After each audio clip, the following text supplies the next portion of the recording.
Show. Welcome to episode 161 of the Gluttons For Punishment Podcast, or GFP, a Toronto Maple Leafs and NHL podcast hosted by Michael Lepore and Anthony Bruno. He's Lepore, I'm Bruno. Thank you so much for listening and watching us on YouTube as well.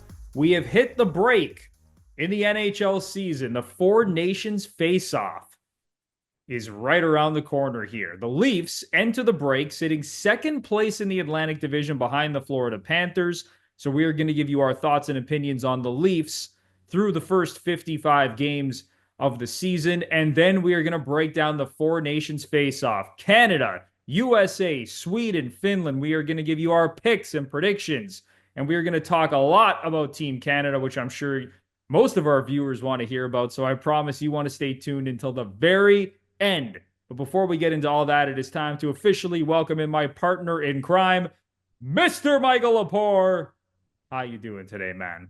Anthony Bruno, absolutely ecstatic to be here on the day after the Super Bowl.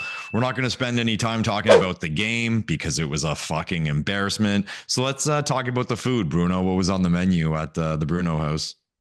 Yeah, so I had some pretty good food yesterday. Some ribs, some nachos, some nice smashed potatoes. Worked in some vegetables as well, maybe a couple drinks. So it was good. Listen, I bet on the Kansas City Chiefs, lost all my money on the Chiefs, but made a lot of it back on player props, thank goodness. But that was embarrassing. Just That's awesome, domination from the Philadelphia Eagles. How about you, man? What was on the menu at the Lepore household? The wife whipped up. It's like this homemade hamburger helper thing with pasta and ground meat, and we did a pulled chicken buffalo sandwiches. Oh, wow, okay. Yeah, we got the brioche buns, all that. Had some veggies, some roasted carrots and whatever, and then topped it all off with cookies and ice cream. Can't go wrong.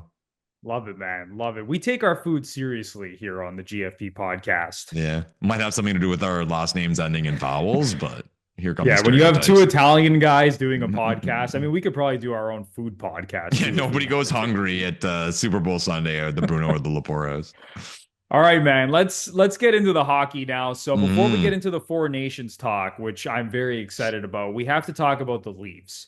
So 55 games into the season, they're 33-20-2, second in the Atlantic, on pace for 101 points. I don't know. In my opinion, it's still kind of been an underwhelming season, but they are on pace for kind of their usual point total. They're on pace to once again not win the division. I mean, they certainly could still win the division and pass Florida. There's not a ton of runway left here. So what are your thoughts on the Leafs right now as we head into the Four Nations break? Well, what are they, Bruno? They're 3 points back with 2 games in hand. Is that what it is? So like the points percentage probably ish the same, or yeah, I mean they're very close to Florida. Yeah.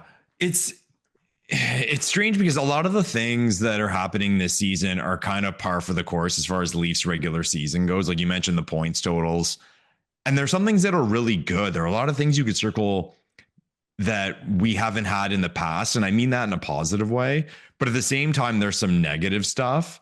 So I got to say in the Matthews era, this might be the team that has the most debate. Like you could debate the most about in terms of, are they good? Are they not? Are they just getting lucky? Or do they know what they're doing? Are they more built for the playoffs? There's a lot of questions circling around. How I approach it, and again, I'm happy to have the debate. The things I have seen in the positive light are more significant than the things I wish were a little better. Right off the bat, Matthews-Marner era, is this the best goaltending they've had? Easily. Yeah, easily. It's the best goaltending. Is this the best defensive depth they've ever had? Yeah, I think so. Yeah. Not as much of a slam dunk maybe as the goaltending, but yeah, this is a good decor. On paper, when you look at the numbers, maybe not so much, but I think on paper, it is a really good, I shouldn't say a really good decor because there's a lot of better decors in the league, but for the Leafs, it's a really good decor. Well, on the point of like kind of like the metrics versus the eye test, have we ever had a defenseman like Tanev that we like, yeah, that's that playoff guy. He'll elevate, and what No, he we does have will not be. had a guy like that. We've never had that. Okay. Berube. I mean, coaching, debate all day about coaches. What the fuck do we know about who's better at coaching? But over Keefe, we have a guy who's won the Stanley Cup, and people are already saying, what about Babs? Well, that was a long time ago now, so we're only going to compare it to Keefe. So I put them in a better position that way. So again, there's negatives, and I'm happy to have the discussion. But I think those things that jump off the page for me in a good way outshine the things that come off the page in a bad way. Yeah, that's totally fair. I can't disagree with you about the goaltending. Right now, the Leafs are fourth in the NHL in 5-on-5 save percentage.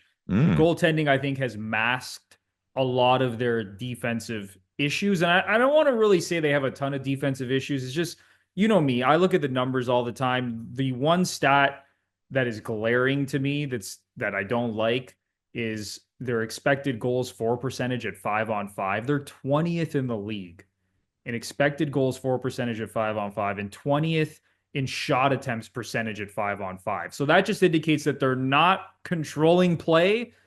They haven't been a dominant possession team. They're relying more on their goaltending, which is fine. You're allowed to rely on your goaltending. When you just look at some of the basic stats, they're 12th in goals per game, 12th in goals against per game, 11th in goal differential, 12th in power play, 13th in penalty kill. So kind of like right around the middle in all of those categories.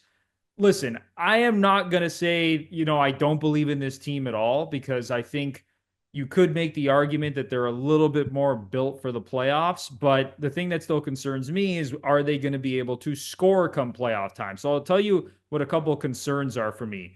Number one is Austin Matthews. We have not seen him have his typical Austin Matthews type season. And that concerns me, because if he's not at his best, this team isn't going to win shit. But on the positive side, Marner's been amazing. Nylander's been amazing. Tavares hasn't really taken a step back. He's been around a point per game. So those have all been positives. Matthew Nyes is having a great second season. Max Domi, Lepore. Oh my God. 3 goals in 47 games, getting paid $3.75 million a year. 3 fucking goals in 47 games.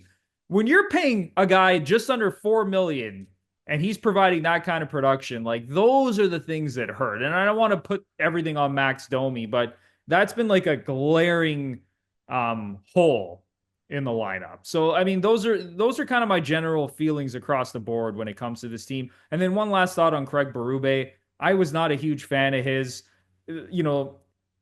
I still don't have like a strong opinion either way. I don't think he's a great coach. I don't think he's really going to make the difference in this team making some deep playoff run. So all in all, the Leafs kind of are what they are right now. I don't think they're elite, but I don't think they're bad. I think they're kind of in that mix of teams that have a shot. But I don't think they're an elite team in the league right now. Okay. I'm going to bring something up, Bruno, that's kind of really punched me in the face this year as far as the Leafs go. And we never talk about officiating on this show, but I'm blaming the officials. Like, we're not those guys. But the numbers are pretty shocking with regard to the Leafs. And the reason why I'm bringing this up, no, I'll get to that. So the numbers are pretty shocking with regard to the Leafs as far as power play opportunities go, on how consistently they've been at the bottom of the league in the Matthews era. Okay.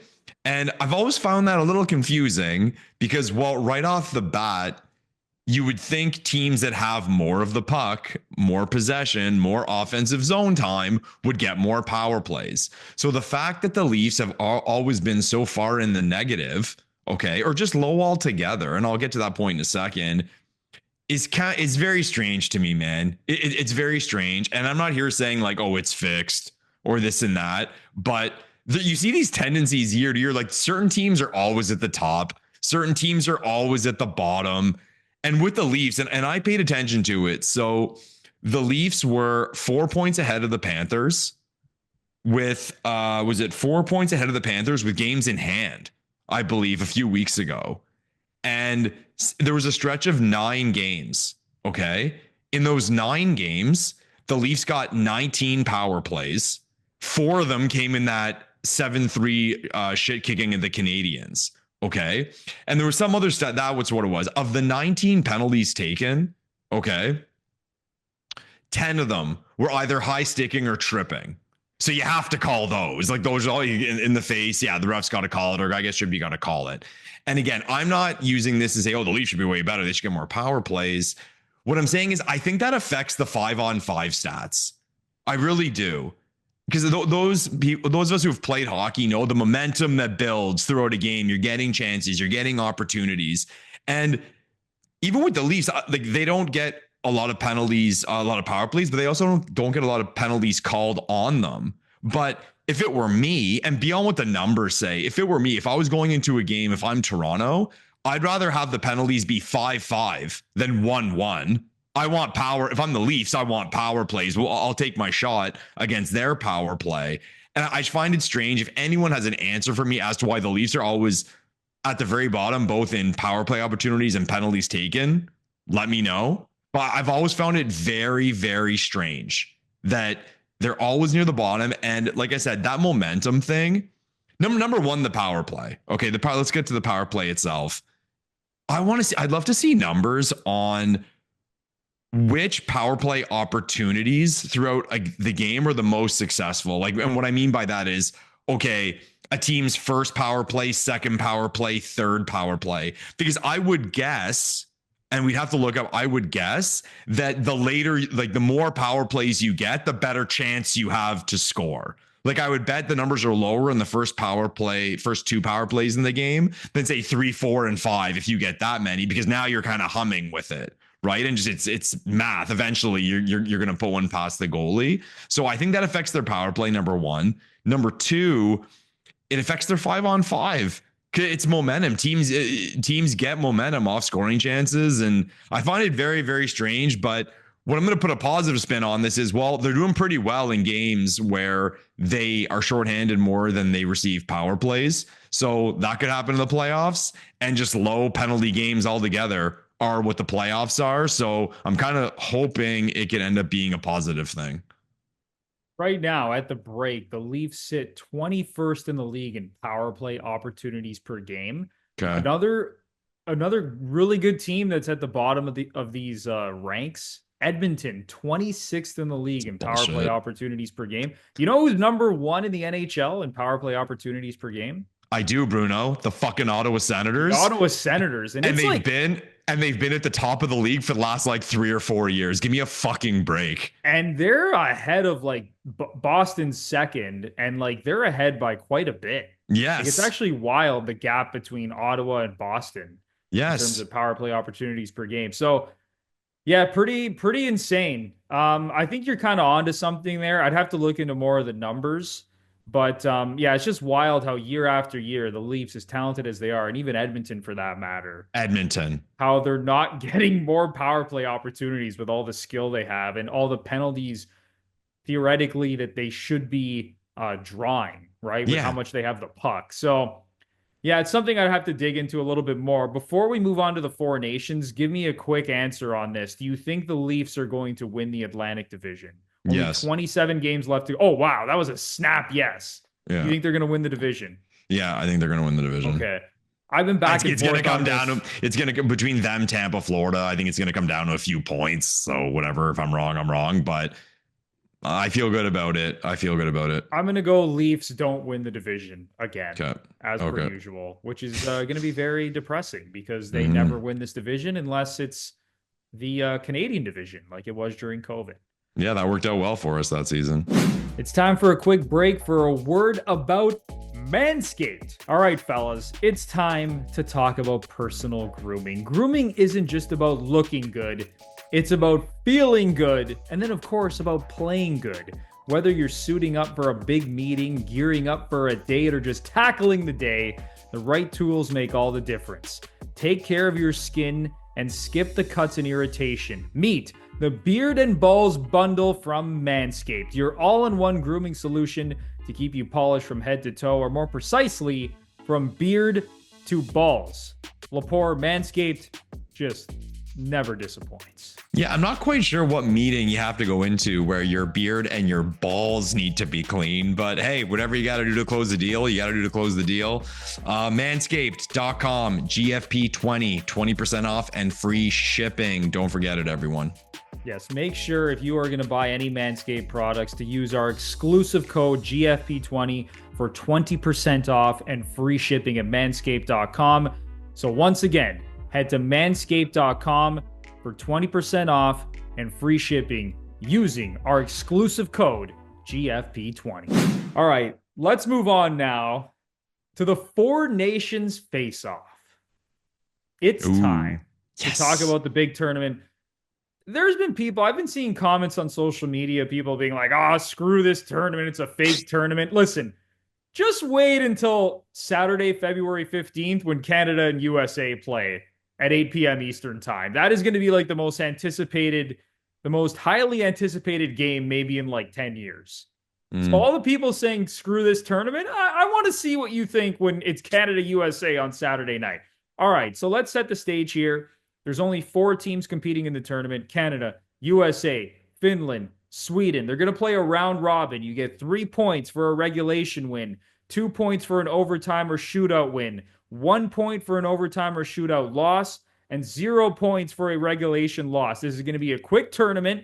One regulation loss could bury you. Like, Canada plays Sweden in the first game. God forbid Canada loses that game. Like, they could be screwed. And then at the end of the round robin, the 2 teams with the most points advance directly to the final, and that's it. The tournament's over. So, Canada right now is the betting favorite. US is second, Sweden third, and Finland is a long shot to win the tournament. They have no players. Yeah, and listen, even Sweden and Finland, like, I know they're kind of considered long shots here, but I mean, they got some pretty damn good players as well. So as things stand right now, would you back Canada to win the tournament given their roster? And we can go through everything regarding Team Canada, like Doughty replacing Pietrangelo. We'll talk about Canada's goaltending, the lines. But what are your thoughts on Canada heading into this tournament? There's obviously been a lot of chat about the American team because they're just so fucking talented, like deep and talented. So I think the Americans are getting a lot of attention. And the United States, the U.S. hockey's taken like incredible steps in the last like decade or two with what they've developed. And it's showing like with this team, and they totally deserve like the credit they're getting. But it's hard for me to look at a team that has Sid, McDavid, McKinnon, and Makar and not pick them. For some reason, I don't know what it is. Maybe it's still that case of the best athletes in the U.S. still aren't playing hockey. They're choosing other sports. Whereas in Canada, I mean, still the numbers are getting terrible in Canada with how many kids are registering for hockey compared to previous times. But just like the ratios are obviously better here in Canada. But it's that weird thing. So like they're getting all this talent coming through, high draft picks. But it seems as if that generational guy is Canadian. I don't know. And I don't know why. I don't have a hard or true answer for that. But I look at those 4 guys and I can't not pick them. Like, can they lose? Yes, they can lose.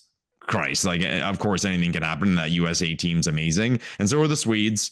And the Finns are great, but like, I don't know if you saw that note. They had like 11 players at practice today. They're that beaten up with injuries. Absolutely terrible. But yeah, I'll go. I mean, Canada's the team to pick. Yeah, here's how I look at this tournament, and it's very simple. I think Canada has the 3 best players in the world: Connor McDavid, Nathan McKinnon, Cale Mitch Makar. Marner. Oh, okay. You tried to sneak Mitch in there. I mean, it's crazy how Mitch is kind of an afterthought on this team. And based on the lines right now, like, he's opening the tournament on a line with Connor McDavid and Sam Reinhart, which could be absolutely deadly. So my whole, I guess, thesis on this tournament is that, and listen, I thought that McKinnon was going to play center. It looks like he's going to be playing the wing on a line with Crosby at center. But when you have to deal with Connor McDavid and Nathan McKinnon for 25 minutes a night, and then Cale Makar on the blue line, who's going to play a ton of minutes with a defense partner in Devon Taves, who he has a ton of continuity with, that's going to be a nightmare for every team to deal with, even Team USA. So as deep as Team USA is, and you can argue that they have more depth and maybe they have more overall talent, especially in net. But Canada, in my opinion, has the three best players in the world. And then when you add in guys like Braden Point, Mitch Marner, Sam Reinhart, who scored 57 goals last year and was incredible in the playoffs, Mark Stone, even the checking line with like Anthony Cirelli and Brandon Hagel. Like Canada is just absolutely loaded. I don't want to overthink this when you have Exactly. McDavid, McKinnon, Makar, all these other pieces. I will be betting on Canada as well. I've already put a bet on Canada. The one thing that concerns me, Lepore, is the goaltending. And not that it concerns me, it's just so frustrating because I think Canada's three best goaltenders are actually not on the roster. And All I'm talking three, about Logan Thompson, hands down. Darcy Kemper, and Mackenzie Blackwood. When you look at save percentage, goals saved above expected, those are the three best Canadian goaltenders right now by far. Whereas Canada's going into this tournament with Jordan Binnington, Aiden Hill, and Sam Montembeault, who have all not been playing well this season. And that's where you could see Team USA having the edge. They have Connor Hellebuck in net, who is the best goaltender in the world, although we've seen him fall flat on his face the last couple of playoff runs. So that to me is the one concern. Like, is Canada's goaltending going to hold up? But you could also argue that it almost doesn't matter because playing behind this Canadian team, I mean, you could put like me and you in net and it would be hard to screw this up. So I would like to believe that Canada's infrastructure, the talent across the board, how good they're going to be in terms of like their team defense, the goaltending won't matter as much as maybe some people think. That's the one concern. But, I'm not overthinking it. I'm taking Canada to win the tournament.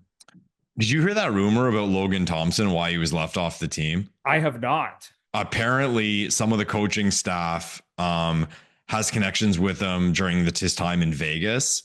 And there's just personal stuff like they didn't get along. They didn't like his attitude. And whether that's true or not, because I think it's crazy. I thought it was crazy when he wasn't named to the team. But, there's the rule, no assholes allowed. I don't know if they thought he could fuck shit up. It's a short tournament, though. Like, what's going to happen? I don't know.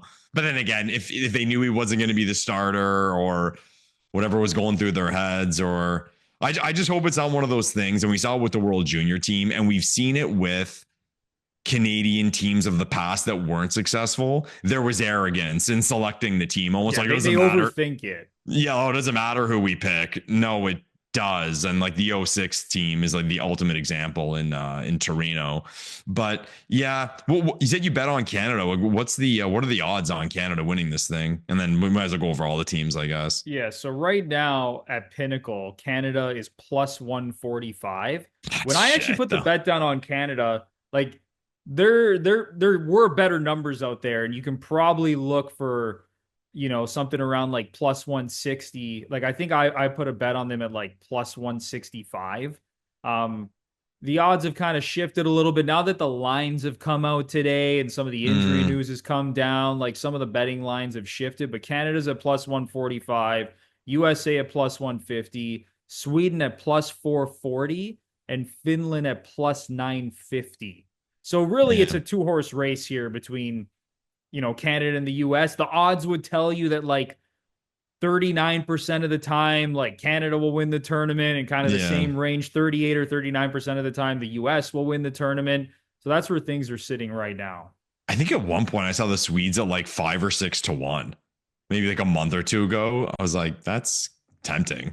I mean, they can. Yeah, because that's the one team, right? If you had to debate between like Sweden and Finland, like which one of those two teams actually has a chance? Like when you look down the roster, like Sweden's defense, their goaltending, their forwards, like they could easily upset Canada in the first game. Like imagine Binnington starts. We don't know who the starter is yet at the time of recording, and he just gets shelled in like the first period. All of a sudden, Canada loses to Sweden in the first game. Sweden's in the driver's seat to make the final at that point. Yeah. Actually, yeah, that's a big game actually to start the tournament, because you don't want to assume, but if you assume that they're both going to beat Finland, I mean, that first game is pretty well everything. So then if you're 2-0, you're in. But it's actually funny. Remember 02 in Salt Lake City, all the excitement, this and that, and Sweden just kicked the shit out of Canada that first game. Lidstrom, Sundin, all those guys, it was like 5-2. I think they just hammered us. But I think what happened And today got elevated, and I'm happy about it. I heard the same takes you were hearing, Bruno. They're like, oh, who cares about this tournament? It's like an all-star game tournament, whatever, 4 nations, blah, blah, blah. It's not the Olympics. And not that I felt that way, but I wasn't overly excited about it. And then today, okay, when, Friedman was putting out the lines and Chris Johnston talking about who's at practice and this and that, two things happened. Number one, I was like, okay, when I saw the lines, I was like, okay, I'm excited. Like, and people were crazy thinking like, you saw those projections, I think on TSN, the top line is going to be McDavid, Crosby, McKinnon. Like, they're not going to do that, right? I don't know. Maybe they'll have to do it for fun once, but they're not going to do that. But anyways, they showed the lines and it was like, yeah, let's go. This is exciting. Like, look at this fucking lineup. But also in the matter of like my confidence in Canada, I was kind of like wishy-washy, like, it's a weird tournament. I don't know. US looks good. Sweden's got the potential. But then when I saw the lineup, I was like, no, we're the favorite. We're the team to beat. I don't care what anyone says.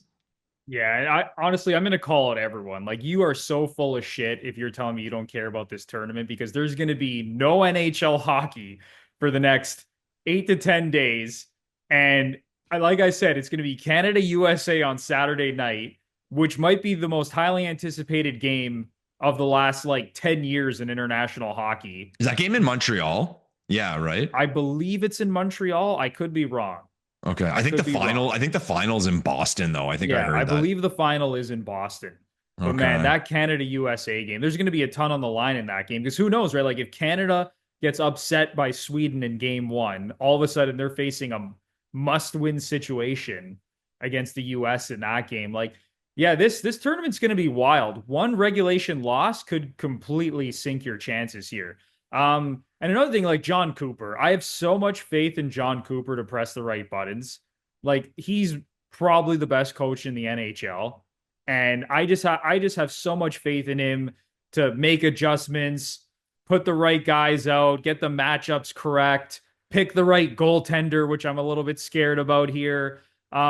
The one thing that kind of, you said that Canada in the past is kind of, like in 2006, the lineup they sent to the Olympics. Like, in this tournament, the one criticism has been like, they should have just picked the best players on offense, right? Instead of maybe overthinking it and bringing like Cirelli and Hagel. But when you actually see the lineup and how it's constructed, I actually think they did a really nice job here, because I also love the continuity with the two Lightning guys, the continuity on defense with Makar and Devon Taves. And like, John Cooper, you just know is going to utilize this lineup perfectly. Like, if he has to play the shit out of McDavid and McKinnon, he'll do that. If he needs to send out his boy Anthony Cirelli against the other team's top line, he'll do that. If he needs like a go-to PK, if he needs to switch up the first power play unit, he's going to do it. So I just have a ton of faith in John Cooper to steer the ship in the right direction. Yeah. I hate when people do that. Like, people forget every time that it's not an all-star game. You're building a team. And I'm not picking on Canadians fans now, but there's a lot of chatter. Well, Suzuki should have been on the team. Suzuki. I love Nick Suzuki. He's a great player. Okay, great player. But in what situation? Okay, you look at the guys. You look at, like we mentioned, like McKinnon, Crosby, McDavid, Crosby, McKinnon, even Point. But you look at for sure. I'm saying you look at those guys, and what I'm getting at is, in what situation could Canada be in that it's like, fuck, I wish we had Nick Suzuki. Like that's how I see it. Where some people would say there's a situation where like a Cirelli or a Hagel, you're like, yeah, this is their time to go be pieces of shit or kill a penalty or to take a cheap shot, something like that, right? And that's not a criticism to Nick Suzuki to say he's not McDavid, Crosby, or McKinnon. But I just think once you get to that depth, you're building a team.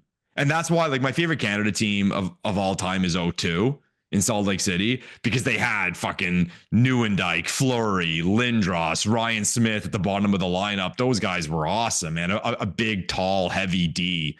So I'm okay with it. Like I said, I don't like how every time a team Canada is made, people go and think that it's an all-star team. It's like, no, it's situational. And and I think the easiest way to put it is you don't know what's going to happen. So you have to be prepared for every situation. Yeah, which I think they totally are. The same applies to Mark Scheifele. Like Jets fans are like, why the hell isn't Exactly. Mark Scheifele on the team? But like, in what Exactly. universe are Scheifele and Suzuki going to be like relied upon for scoring? Like, this Canadian team has more than enough scoring, and if you want to call it the top nine forwards, and then they have, like that pest line of essentially Sorelli, Hagel, Sam Bennett. I mean, there's going to be one forward who kind of gets, who's going to be the odd man out, because like Travis Konechny, for example, like he was sick today and didn't practice, but I'm sure he's going to be like, I don't think he's going to be the odd man out. But like, this team has more than enough scoring where like I don't think you should get caught up on, oh my God, Suzuki's not there or Mark Scheifele's not there. They have all the tools in their toolbox. John Cooper has all the tools at his disposal for any situation. So I think Canada is going to be more than fine. Maybe the one decision was like picking Drew Doughty to replace Petrangelo. Really? Like you could have gone Evan Bouchard, Mackenzie Weegar. I've even heard cases for Thomas Chabot, who's having Oof. who's having a pretty good season for the Senators. Like there's, Dougie Hamilton, and they just, they pick Drew Doughty because he's Drew Doughty. You replace veteran for veteran, guy who's been there, who's done it before. Like, any thoughts on the Drew Doughty selection? I'm biased, Bruno, because I fucking love Drew Doughty. So I'm ecstatic he's on the team. I'm Okay. ecstatic Drew's on. And low key, because Doughty kind of had, and again, how many people stay up to watch LA? But there was that span where, the debate was between him and Erik Karlsson, like, who's the best defenseman in the league? And then there was that lull where it's like, well, they both kind of stink. It was kind of weird. Or how much of it was like, no, their teams stink and their jobs are way harder. And again, LA, who stays up to watch LA all the time. The last couple of years, Drew's been good. And I think he's reliable. Put him with the right partner. I got no problems with Drew Doughty being on the team. Because even Bruno, that stuff you went over, people sometimes roll their eyes about the experience thing. The guy who's like, he's worn the jersey before. That stuff matters, man. Like, I really feel that way about these kind of tournaments. We're fucking Leafs fans. We're Leafs fans. We never have this in the playoffs. You know what I mean? Like, that guy. Like, and especially now that Doughty's a vet. And also, he's ecstatic to be here. He is ecstatic. He had a tough injury to start the season, and now he gets this invite. Oh man, he's gonna be revved up. So I got no problem with Drew being on the team. Yeah, Doughty's going to go balls to the wall for this team. The only thing I'll flag is that obviously he's coming back from a major injury. His 5-on-5 numbers have not been Oh, good since he returned. That's another thing. Like, personally, and maybe this is controversial, I actually would have selected Evan Bouchard, because if you needed maybe that extra spark, like Cale Makar's running the first power play unit. Let's say it's not looking good halfway through game one. Evan Bouchard, easy slot into PP1, continuity with McDavid, has incredible possession numbers, has been amazing for Edmonton in the playoffs the last couple of years. That would have been my pick, but I'm you not got going to get Morrissey. caught. You got Morrissey too, though, Bruno. Yeah, and you're right. Like, you got Morrissey, even Shea Theodore, like all of these guys Yeah. can slot into power play one if need be. So again, that I would have picked Evan Bouchard. Let us know down in the comments who you would have replaced Petrangelo with. But at the end of the day, I don't think Doughty is going to sink this team by any means. I think he's going to be more than fine. But Lepore, any final thoughts on the Four Nations before we wrap up this podcast? Just want to ask you quickly, just because we have to, because Oilers fans. Do you think Hyman was considered? It's like seriously considered. I think so, because I think Mm. continuity really matters. Again, you're playing 3 round robin games. The the experience that he has playing with McDavid, like I think they highly considered Hyman, but I think he was like one of the last few cuts. I mean, again, I don't know if there's news out there on who like the final cuts were, but I would The imagine taxi he's squad. probably on that final list. Yeah. Well, I guess they did say Shifley was next man up if Sid couldn't go, right? So I don't know if they had what they called it, a taxi squad in Torino, if they have some sort of lineup like that, Yeah, or and I guess guys who are because on they call. needed to replace him with a centerman. So I mean, What Shifley makes sense in that case. what are the rules for this tournament? Because obviously, like with the Olympics, you send your team, whatever. But there's tournaments in the past, like the World Cup. Like how late? I wonder what the cutoff was. Like today, when like the training camps opened, or Yeah, I don't know what the final cutoff was. I want to say I mean, probably even just passed. I mean, we're recording this thing February 10th, around 6 p.m. Eastern time. You know what? I'd have to look into that to see what the final cutoff was. But I'm intrigued. I wish Canada could have changed all their goaltenders at the last minute. Well, and just been, screw it. None of you three are coming because you all stink. It makes you wonder. That thing definitely makes you wonder where the goalies. But I'm just saying, okay, Morrissey breaks his foot in practice today. Can they just replace him with Bouchard if they want? That's a good question. Curious. There's got to be like a final cutoff where it's like, all right, too bad. If guys start going down, you have to just use the players at your disposal. Unless it gets like really out of hand and you lose, I don't know, like 3 or 4 guys. I don't know. Maybe there's an exception. I'd have to look into the actual rules for that. Maybe someone could find them out and let us know in the comments. Yeah, let us know.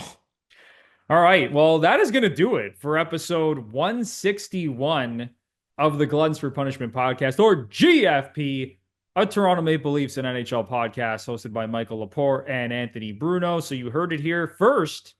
I mean, maybe not first, but we're both picking Canada to win the Four Nations face-off.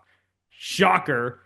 All right. So like I say all the time, if you're a first-time listener or a long-time listener and you really enjoyed today's episode, please consider giving us a 5-star rating and review on either Apple or Spotify. It does wonders for the show. And if you're watching us on YouTube, smash the like button, subscribe to the channel, leave a comment down below, and ring the notification bell so you know exactly when the GFP podcast is posting some new content.